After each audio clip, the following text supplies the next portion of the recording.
mitzvah ou Bechal Shabbat, c'est un rachat. Alors on va lui attribuer toutes les on va s'attribuer toutes les conséquences non, sinon chez les Jva et tout ça. On va dire c'est un rachat des questions pour la mise de rachat. On n'est pas là. Chazvé Shalom. Voilà, donc je ne sais pas pourquoi je vous ai parlé de ça, mais c'est à cause de David. C'est la paracha. Ouais, si peu. Alors, on a tout plein de mitzvot dans la paracha. Hein. 73 ? Ah, c'est pratiquement ma date de naissance. Non, pratiquement, j'ai dit. 74. 74 ? Ah non, on s'éloigne encore. 74 mitzvot, donc c'est l'inverse, c'est 47. 47 divisé par 2, ouais, etc. Donc, c'est le Yudke Vavke avec quelques miettes. Donc, on reprend. Le regard synthétique sur la paracha est assez simple. La complémentarité entre les parachutes de la semaine dernière et de cette semaine, c'est assez simple. La paracha de la semaine dernière parlait des institutions, les shoftim essentiellement, avec au milieu on a parlé du roi, on a parlé du prophète.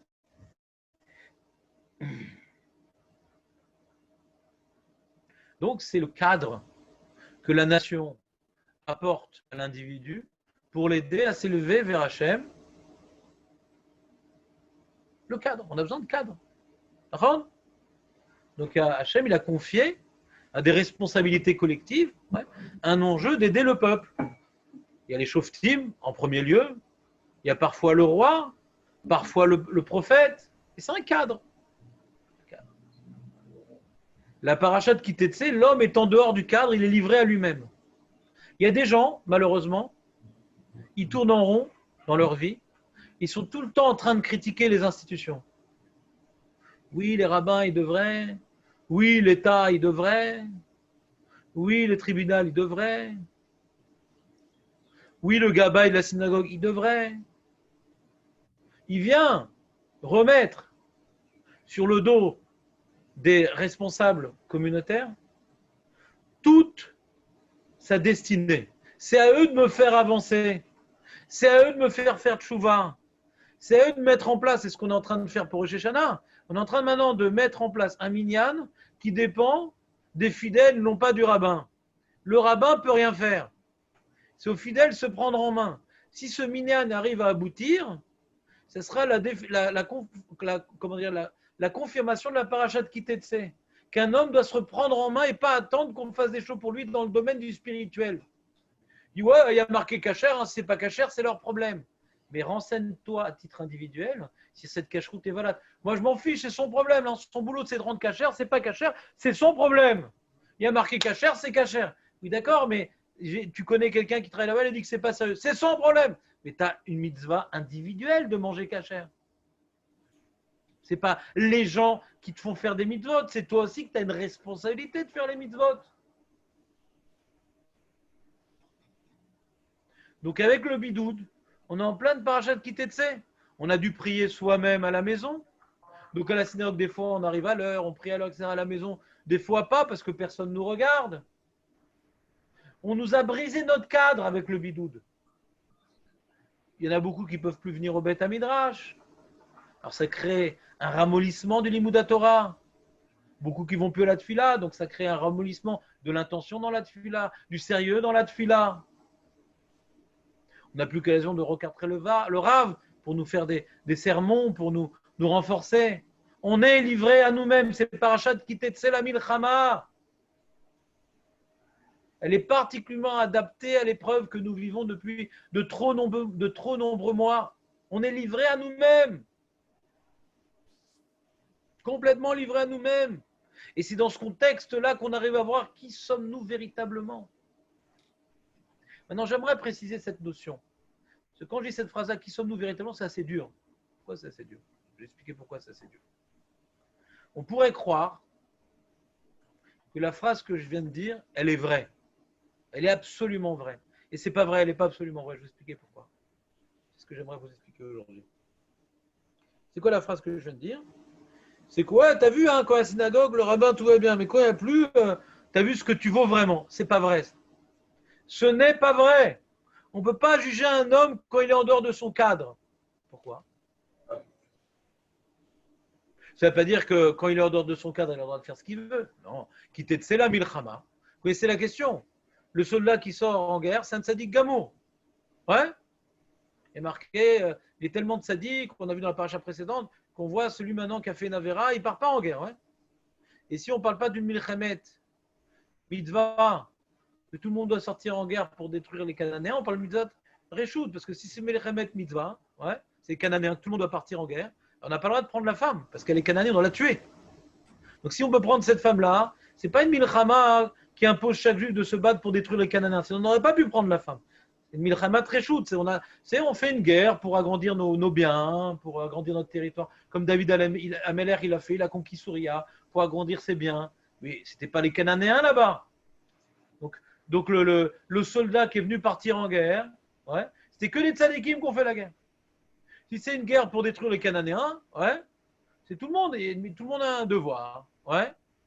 Et on ne peut pas prendre la femme captive, la belle captive, on la tue. Une Cananéenne, on la tue, on n'a pas le droit de se marier avec elle. D'accord? Donc on ne parle pas ici d'une Melechet mitzvah, on parle de Melechet reshoot. Ouais. Melechet reshoot, il n'y a que le tzaddik qui sort. Tzaddik gamour, il n'a même pas parlé entre tefilin, de la tête et le film. C'est ça, son avéra. C'est ça l'avéra qui ramène qu'on ne lui fait pas faire la guerre. Donc si maintenant c'est un tzaddik tellement élevé, on ne dit pas maintenant qu'il regarde des films pas bien, où il va à la plage mélanger. Il a parlé entre tefilin de la main et de la tête. Alors qu'est-ce qui va se ramener une Goya à la maison? La Torah a parlé contre l'Yetzerara. Elle a parlé contre l'Yetzerara. Que s'il voit une belle captive, etc., alors il va vouloir la violer. Alors pour pas qu'il se comporte comme une bête, alors on va lui permettre de manière permise. Amène-la à la maison, on les dit là. Et si tu la veux quand même, c'est-à-dire que tu veux pas un rapport bestial avec elle, c'est qu'il y a quelque chose de particulier qui s'est passé entre toi et elle, et donc on te permet de convertir cette Goya et de te marier avec elle. D'accord? Mais malgré tout, c'est pas génial puisque les parachutes qui viennent disent que ça va faire une jalousie avec ton autre femme et que ton fils va devenir un Ben Sorer ou Moré et qu'il va finir par être tué et lapidé. C'est la suite des différentes méthodes qui se suivent. Donc c'est pas terrible ce que tu as fait. Même que tu l'as fait tel que la Torah l'a toléré, mais elle n'a que toléré la chose. Elle ne l'encourage pas puisqu'elle vient faire suivre cette mitzvah-là de la décadence d'un tel choix, d'une permission qui n'est pas encouragée. D'accord? À la question de comment un tel tzaddik pourrait la violer si on ne lui avait pas permis et utilise une koula déconseillée malgré tout. Dans les deux cas, on ne comprend pas ce qu'il fout là-bas, le tzaddik. D'accord? C'est un tzaddik. Alors, il y a un grand yesod. J'ai écouté un rabbin à la synagogue entre Mincha Horvitz qui a dit une idée et j'ai trouvé que c'était, je ne sais pas si c'est ça le pshat dans la paracha, mais c'est une idée percutante à mes yeux qu'on ne devrait jamais oublier. Le Rav Malka, c'est un Tunisien. Et il y en a des biens. Il y en a des biens chez les Marocains. Il en faut. Non, de toute façon, tu sais, à Bnei Brak, il n'y a pas de Tunisiens, il n'y a pas de Marocains. Il n'y a que des Israéliens. Ils s'en foutent de tout ça là-bas. Ouais, ils s'en foutent. Comme la Torah, c'est l'essentiel, les différences culturelles entre les Sfaradim, on est tous mélangés. Dans la synagogue des Marocains où je prie, presque pas de Marocains et c'est un mélange. Même pas ça rentre en ligne de compte, ce genre de paramètres. Donc, on revient à notre sujet.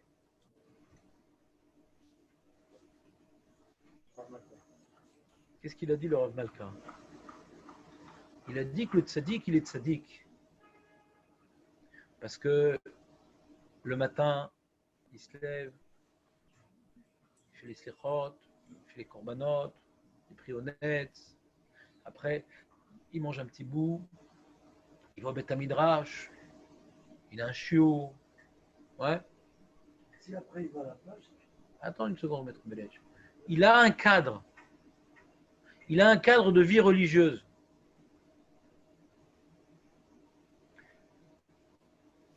Le cadre que tu choisis, c'est toi. C'est toi. On se définit par notre cadre.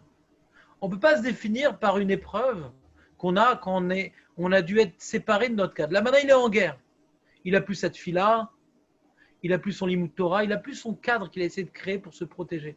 Un homme a besoin d'un cadre pour se protéger. On est tous fragiles. Même le tzaddik, il est fragile. Il est fragile, le tzaddik. Tu le sors de son cadre. Alors, il y a des tzaddikim gmourim. On a entendu des histoires du Stapler, du Rav Frakin, des grands rabbanim, qu'ils étaient dans les camps, ils étaient dans des situations extrêmes et ils ont réussi à perpétuer leur cadre tout seuls. Mais ils avaient un cadre. Le Rav Frakin, on raconte, Zichrono Livracha, lui, il avait un seder de Mishnot Balpé tous les jours. Il s'était imposé un cadre.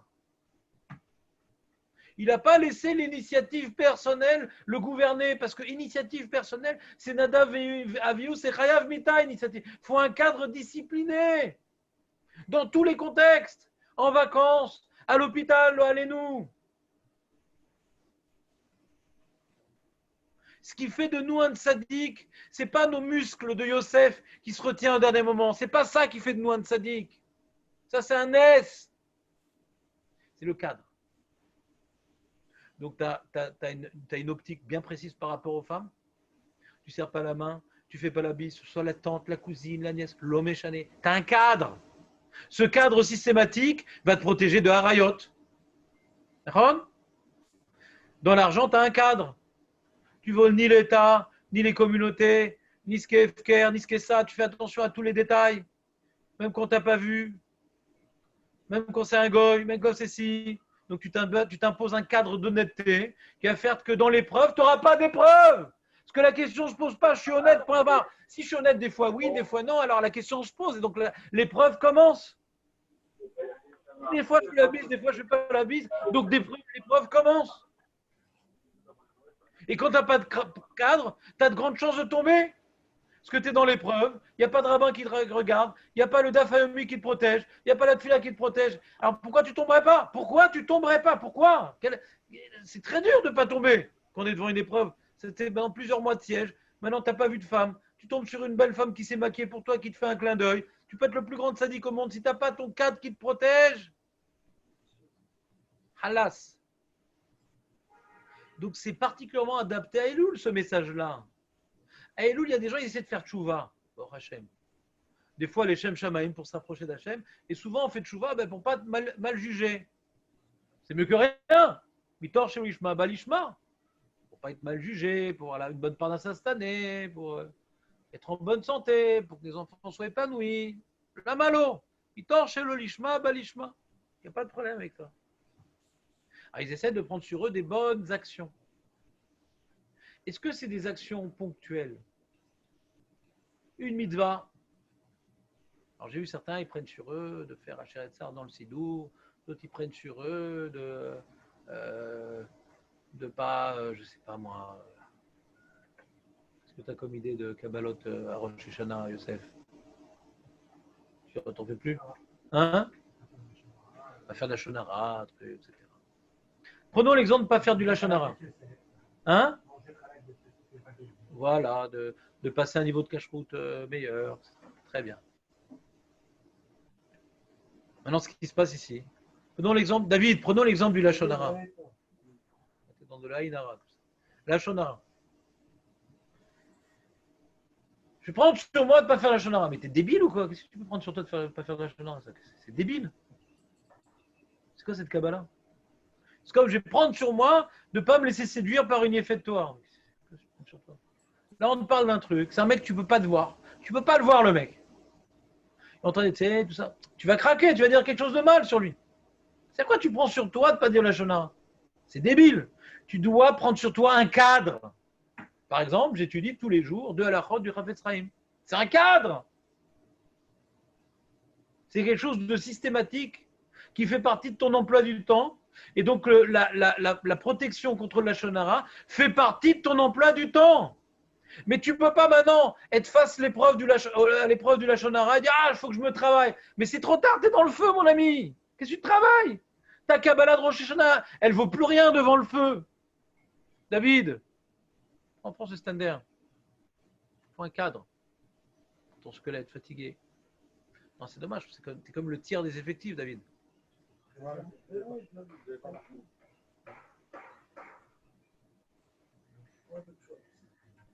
Prends du chouette contaminé. Ils ont tous bu à la bouche là-bas.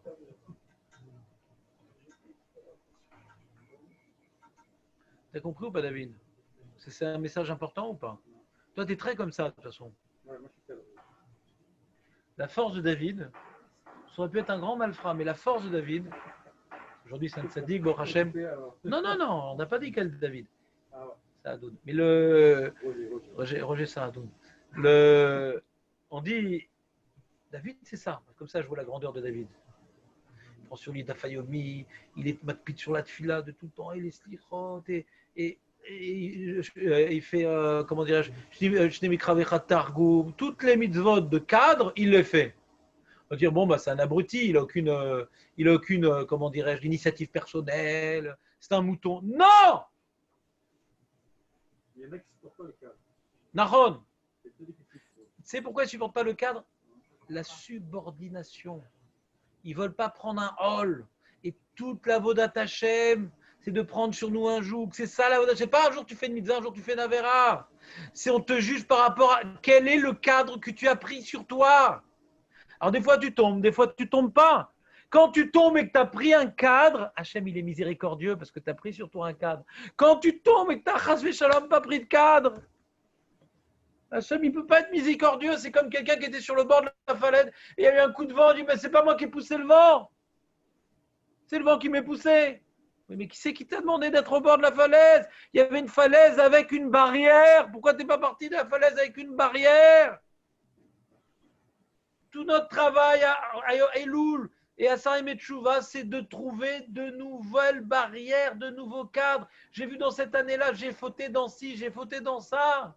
Dans la même épreuve, l'année prochaine, je vais retomber. Mais à Rouz, j'ai pleuré toutes mes larmes à Rosh Hashanah, Yom Kippour. Zelo Yazor Kloum. Si je suis tombé l'année dernière, pourquoi je ne vais pas retomber l'année prochaine? La seule chose qui va me sauver, c'est de changer mon emploi du temps. Si je change d'emploi du temps, je ne suis plus la même personne. C'est quoi faire tchouva? C'est ne plus être la même personne. Quand est-ce qu'on voit quelqu'un, il a fait tchouva, c'est quand il a changé d'emploi du temps. C'est pas quand un jour il n'est pas tombé alors que c'était difficile. Ça, on ne sait pas si c'est pas la même personne. Il a des muscles, il a plus de muscles, mais c'est toujours la même personne. Nous, notre travail en Elul, c'est de ne plus être la même personne. Comment on change de personne? On change de cadre. On a vu que dans ce domaine-là, ça ne marche pas. Ça retombe, ça ci, ça. Donc, il faut que je trouve un cadre qui m'éloigne beaucoup de la Vera, qui me renforce beaucoup de mitzvot pour que je puisse envisager que cette année-là sera différente.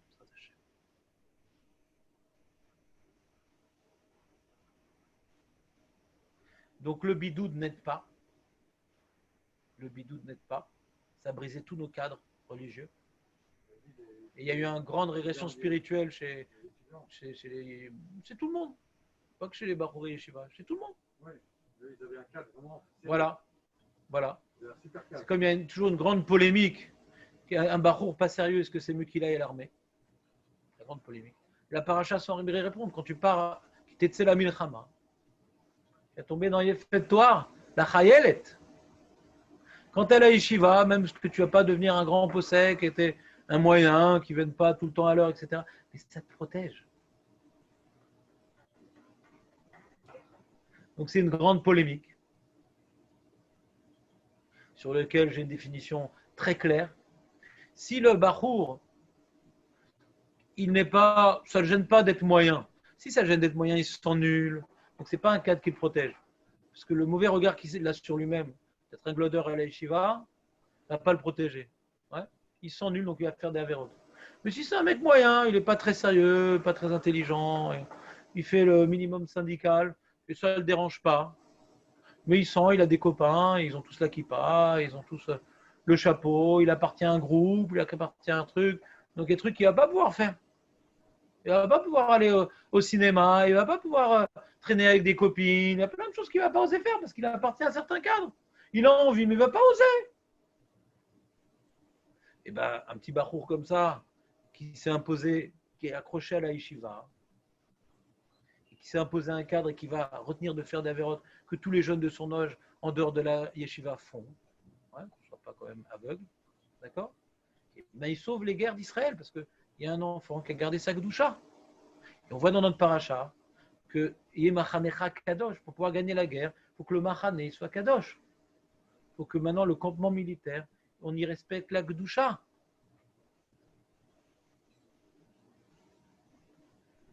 Donc, c'est une question sensible, l'armée, parce qu'il y a des gens, on voit leurs enfants, ils disent pourquoi lui, il ne partirait pas. C'est une question que je comprends. Ceux qui ont envoyé leurs enfants à l'armée et qui ont eu des événements tragiques, je comprends qu'ils ne comprennent pas ce que je suis en train de dire parce qu'ils ont un investissement personnel dans la question. Mais si des Gdolim qui ont une Ahavat Israël sans distinction entre un religieux, pas religieux, qui pas noir, qui passe Kouga, comme on avait Rav Yosef, on avait des très grands rabbinim, ouais, et malgré tout, ils ont défendu l'opinion que je suis en train de vous expliquer. Ça prouve bien qu'il y a un enjeu de Gdusha, de Tahara, ouais, de protection, que la yeshiva, ce n'est pas une université de Harvard pour faire de ça des poskim. Je me rappelle quand j'étais à la yeshiva déjà à l'époque, donc j'avais interrompu mes études à la fac. Quand je suis parti à la yeshiva, ce n'était pas pour rigoler, c'était pour cartonner.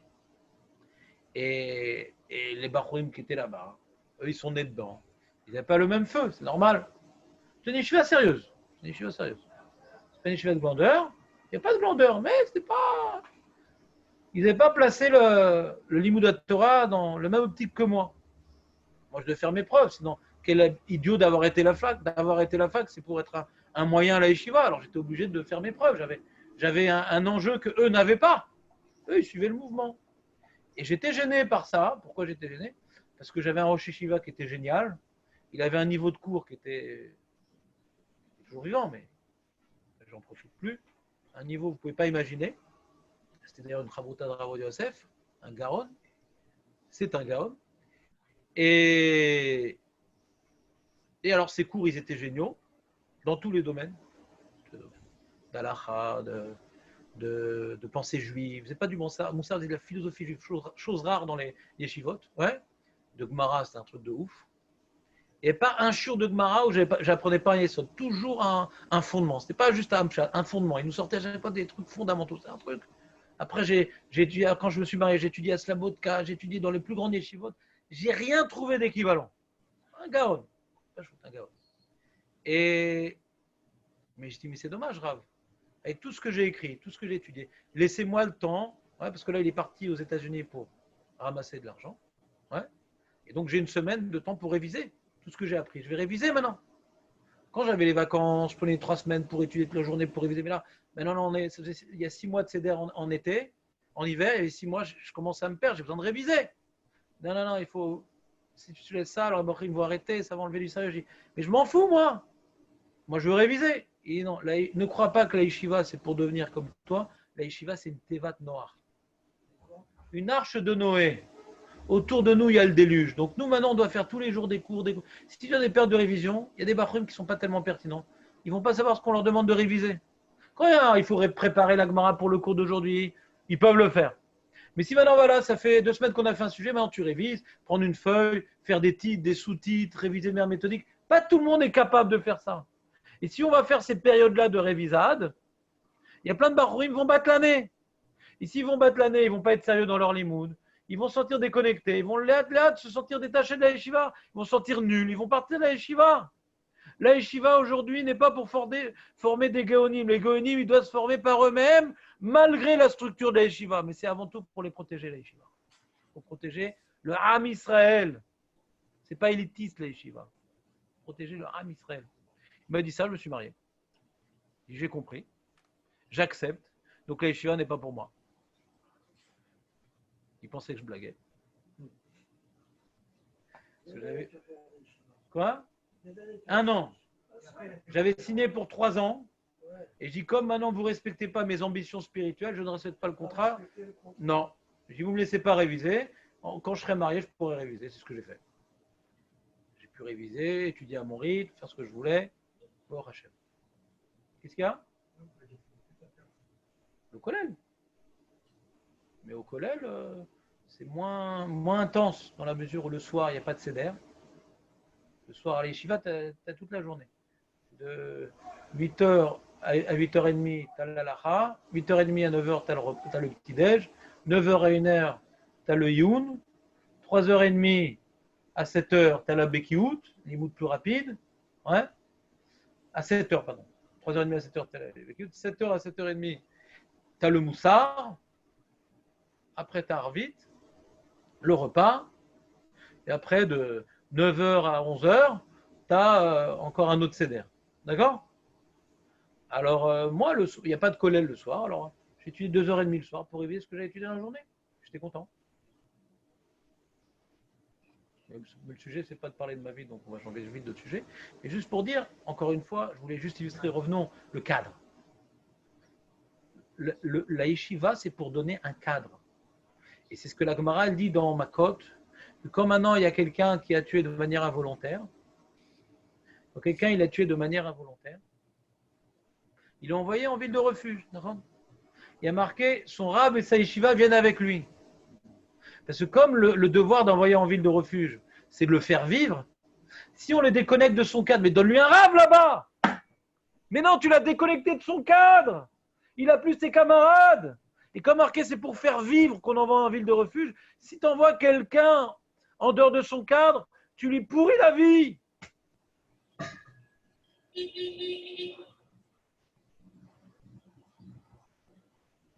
Il y a des périodes dans la vie où on doit être déconnecté de notre cadre.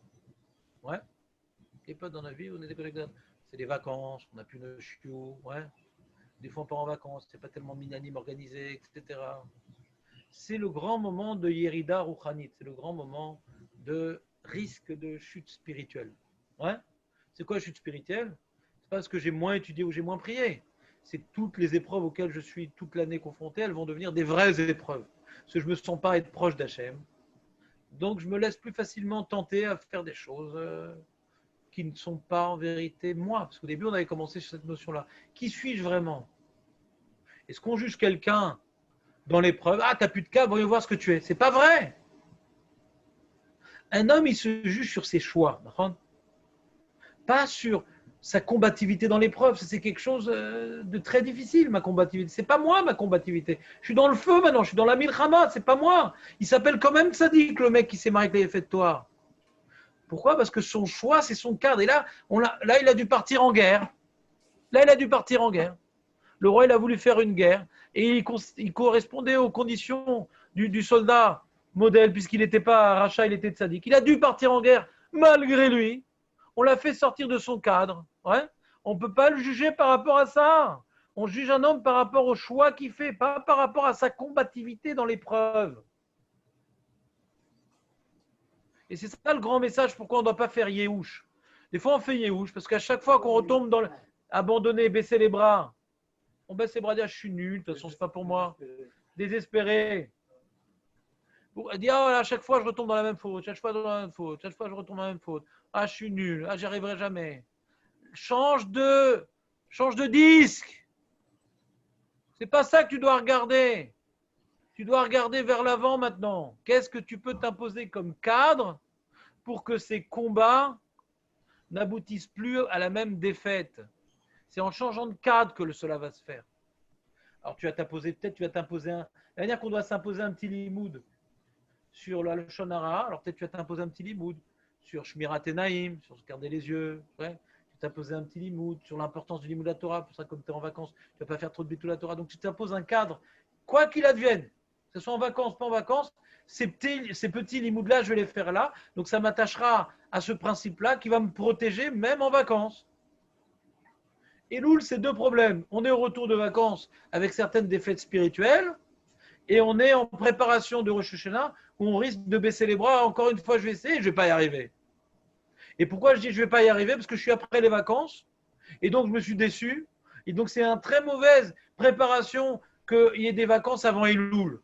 Parce qu'avant Elul, on est sans cadre. Donc on apprend à ne plus avoir espoir en nous-mêmes. Et comme maintenant on doit recréer des dimensions et des ambitions spirituelles en Elul pour bien aborder Rosh Hashanah, on est déjà perdant d'avance. Donc on a un grand travail de faire très très vite, de se réimposer un cadre pour arriver positif, optimiste, combatif à Rosh Hashanah.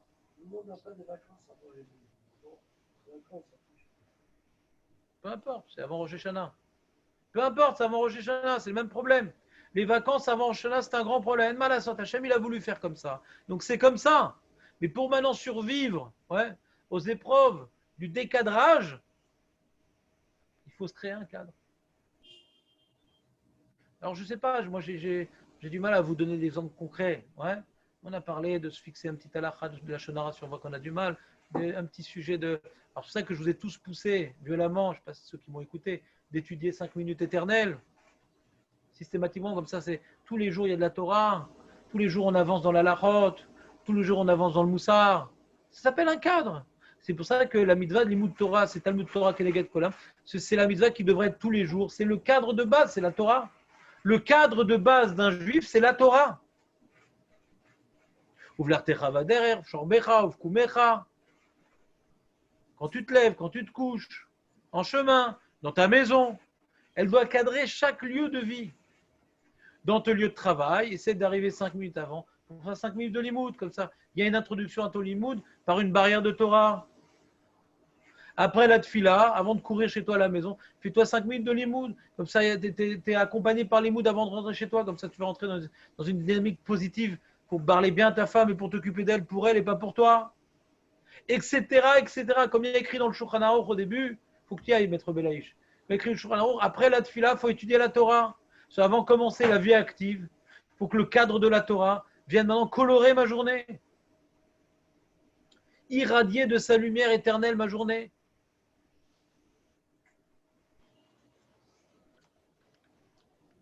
Pour quitter, tu sais, la milchama, on n'est pas obligé de la choisir. La milchama, c'est quand on est sans cadre. Mais des fois, malasot. Lorsque tu dois sortir en guerre, tu dois aller en route s'arrête pour les affaires, tu dois partir en vacances, je ne sais pas quoi. Quitter, tu sais, la milchama, attention à toi. Attention. Fais gaffe.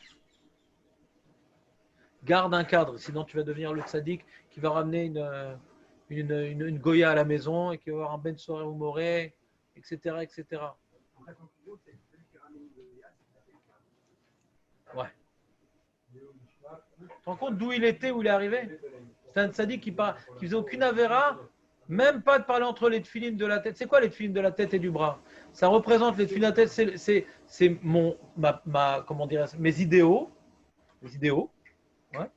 qui sont connectés à mon cœur et à mes actes. Donc c'est un tzaddik. Lui, il n'a pas de déconnexion entre les deux.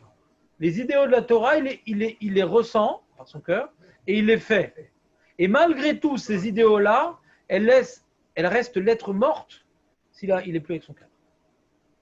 Alors, Kal va revenir sur nous-mêmes. Azak ou Baruch. un homme comme ça peut perdre son cadre. Il est en guerre. Il ne peut plus étudier, il ne peut plus prier, il ne peut plus manger la cache-route qu'il veut, il va manger ce qu'il y a, il va manger même du cochon.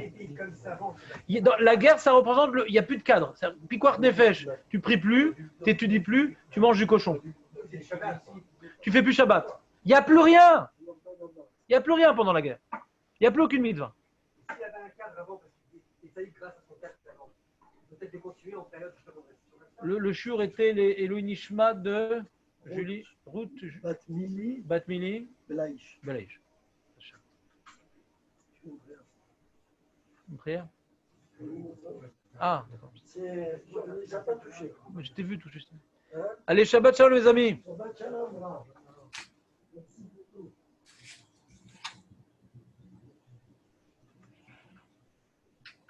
Des bonnes nouvelles. Amen. Shabbat Shalom.